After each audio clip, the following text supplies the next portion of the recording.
এই মেয়ে আপনাকে বলছি, বসে থেকে কোনো লাভ আছে? কাজ যেটা পারেন এটাই করবেন, এবং যেখানে আছেন ওইখান থেকে আরো ভালো জায়গা ইচ্ছে করবেন যাওয়ার জন্য।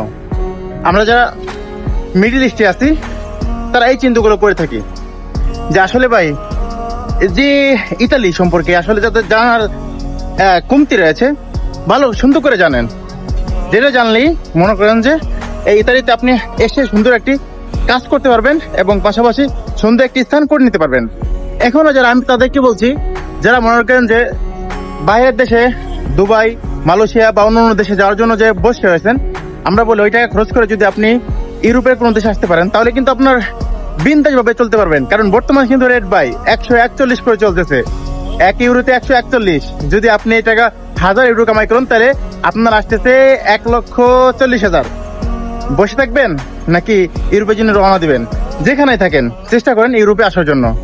আর ইউরোপে আসলেই মনে করেন ইনশাল্লাহ লাইফ খারাপ, সুন্দর বাড়ি গাড়ি করবেন, সুন্দর সাথে নারীও পাবেন যদি বিবাহ না করে থাকেন। আর যদি বিয়ে করছেন তাহলে তো আপনি সবই পেয়ে গেছেন, সমস্যা নেই। ঠিক আছে, একটা কথা সবসময় মনে রাখবেন, ইউরোপ সম্পর্কে যাদের জানার অভাব রয়েছে সুন্দর করে জানেন, যাতে আপনি সুন্দর করে এখানে সুন্দরভাবে বাঁচতে পারেন।